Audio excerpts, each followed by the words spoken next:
I've been looking forward to this movie since first seeing Red Hulk in the trailer, and I have to say it did not disappoint. I'm going to do my best not to spoil anything that isn't shown in any of the trailers, so bear with me. It took me a while to get to seeing this movie, and in that time I started seeing videos pop up insinuating that it wasn't very good. So I went in with tempered expectations. But what the hell? This movie had pretty much everything I want from a superhero movie. The action was great, the plot was decent, and there were teasers and tie-ins to show that the MCU was moving along. On 3 separate occasions, something someone said or did gave me goosebumps and that feeling of, oh shit. On top of that, Anthony Mackie was excellent. Sam Wilson is excellent. I feel like a big part of this movie was answering the question of can Sam Wilson fill the Steve Rogers shaped hole in the Avengers? And the answer is yes. Just like in the comics, Sam is every bit as wise and just as Steve. Something else I appreciated about this movie was there weren't too many quippy joke-a-minute exchanges like there've been too much of in the recent MCU movies. Characters make jokes, but they feel more like jokes between friends. The one exception to that is the new Falcon character, who's pretty annoying, but it feels to me like he's just there for the kids, to be the young, high-energy character that Disney thinks they relate to. I've heard a lot of complaints about this movie that don't really make sense to me. People complaining that they recover a lot of ground from the Falcon and the Winter Soldier Disney Plus show, and then turning around and complaining that they reference things from the show and expect you to be aware of it. And it's just like, huh? Which one do you want? People asking, why is this Captain America movie basically a sequel to The Incredible Hulk? And I have to ask, who the fuck cares? I love the Hulk, think Mark Ruffalo is a great Bruce Banner, and would love to see him get his own movie as much as the next guy. But really, I think Hulk is one of the characters the MCU has done the most dirty, and at this point, a standalone Hulk movie probably wouldn't work. So I think using Captain America Brave New World to tie off some of those storylines and cash in on some lingering things that were foreshadowed is a great idea. After all, just because one villain is predominantly faced by a certain hero doesn't mean they don't often go up against other heroes. That's the whole nature of Marvel. That's the point in setting up this big universe, so they can cross over. People complaining that there are plot similarities to Winter Soldier, but is that not the point? Steve faced a Hydra-corrupted SHIELD and had to expose them as such, a task that seemed almost impossible for one man to face a global spy agency. But Sam faces a superhuman threat when he is not,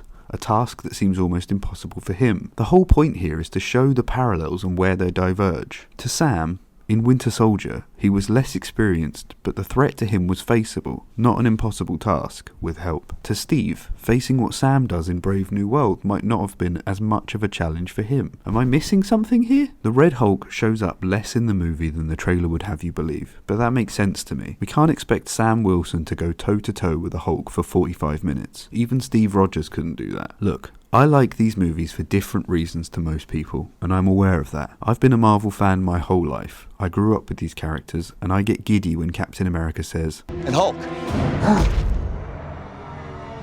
Smash. In the original Avengers movie. I was in the minute I saw Red Hulk in the trailer. I've been watching these movies since the start, and I'll continue watching them as long as they continue to make them. But the point I'm trying to make is, forge your own opinion. If you like Marvel or superhero movies, go and see this one and decide for yourself. Don't be put off just because some YouTuber whose opinion always conveniently aligns with a movie's Rotten Tomato score says it's no good. At the end of the day, this is a superhero movie. It's action-packed, it's unrealistic, it's fun. That's what these movies are supposed to be, and it feels like people are forgetting that. Thanks for watching. Hulk smash those like and subscribe buttons.